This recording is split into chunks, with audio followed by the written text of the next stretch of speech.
Initially, we viewed memory loss as a normal part of aging, and often referred to it as senility. Once we recognized Alzheimer's as a disease, there was a focus not on care, but for a cure. And so we sort of mitigated Alzheimer's into the sort of domain of a hopeless illness.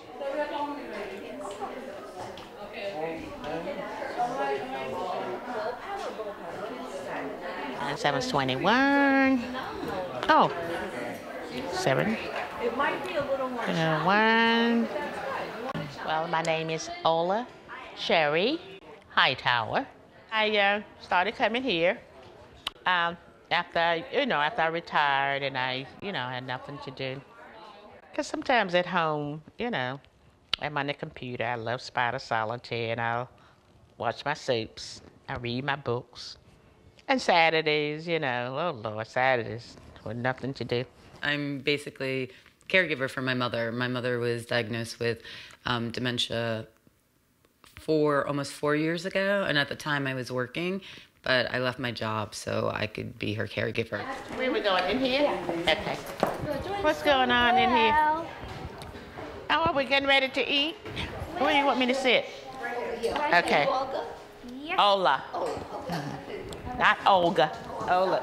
That's all right, sweetie. That's it. What's going on here? She basically has no short-term memory whatsoever. I recognized that she needed help and she needed some more activity and stimulation to help with her brain, and I was not able to do that on my own. I'm going to take you on a little journey in your mind. Visualize, if you can, a good, perfect memory of a happy time in your life.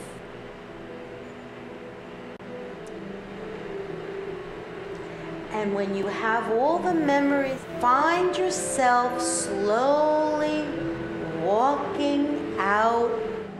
And as I count backwards, you become a little more aware of my voice. 3, your eyelids are coming lighter. 2, and 1, open your eyes and take a deep breath. Inhale and stretch. And exhale. One more time. My mother was extremely resistant. She did not want to come. She thought that she was going into a geriatric facility for old people, so she thought that she didn't need that. She also was very much in denial that she had a problem with her memory. Make me feel so special, though. Thank you. Thank you. How you doing, sweetie? Okay. Miss Kathleen, how are you today? Okay. Everybody all be champ. Oh, this will not stay. How's my memory?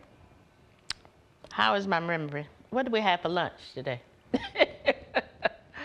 It's not so bad, I write things down that I know I have to remember, And every day, every morning when I get up, there's a calendar right on my door in my bedroom, and I mark off the date, so I always know what day it is, It's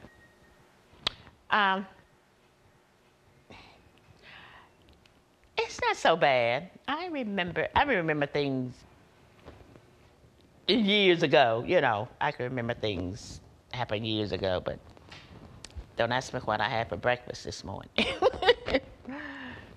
It's not so bad. It's not so bad. Thank you, sweetie. Ola, we'll take this home and put it under my tree. I'll wait till Christmas Day. I want this cookie now. I'll save this to hang on the tree. I'm going to hang this in my mouth. Oh, so nice. I don't want to say that my mom's a mean person, but it is. She's not mean. The disease makes her this way. And it actually happens a lot with a lot of patients with dementia and Alzheimer's, especially after dark. And that's the thing that gets me. It's oh, she's happy at the center. And then she comes home and it's after dark, like, I just say to her, I was like, can we just have one day when we don't argue or fight? And I can't remember the last time we had a day when we did not. And the hardest part about that is in the morning, she doesn't remember, but I do. So I have to live constantly knowing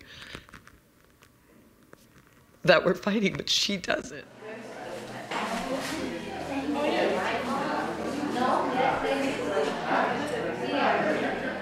What we now know about the brain, and specifically the aging brain, is that if we stimulate the right brain and the left brain and all the regions of the brain, we can keep our brain in what's called brain wellness, using the cognitive reserve theory approach, that we're stimulating the brain, we're building new brain cells.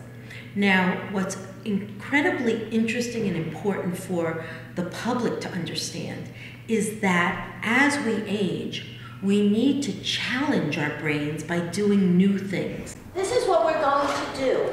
I'm going to give you, depending on what color you like, a piece of paper, and you're going to cut out the back, and we're going to write our memory on the snowflake. And then we're going to glue it together. And we're going to have the memory on one side and the snowflake on the other. Okay. Okay? Now we have two different shapes. What shape would you like? What size would you like? Does that mean that, do we have to concentrate on a memory connected with snow? No, that's a good question. No, I just want you to think about a positive memory you had. People embrace talking about what they did in their life, and the ability to reminisce and share that with other people is quite powerful. What did you say, Manuela? When I was 12 years old, I started to sing. I used to sing that in school. I forget that. Can we go to the next one? Let's keep moving around. What did you write on Yeah, yours? as a kid, my prowess as a stickball player earned me the nickname of Champ. Oh, Excellent. great. That was a forceful memory. That's real. Yeah. That Nice. was a positive forceful Yes. memory.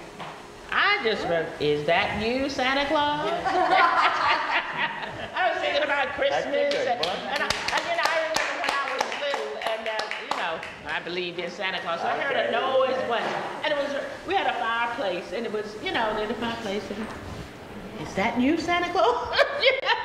When we talk and omit emotions about ourselves, like our childhood or our friends, we know that the hippocampus and the limbic system is being stimulated by this positive reminiscing and emotions.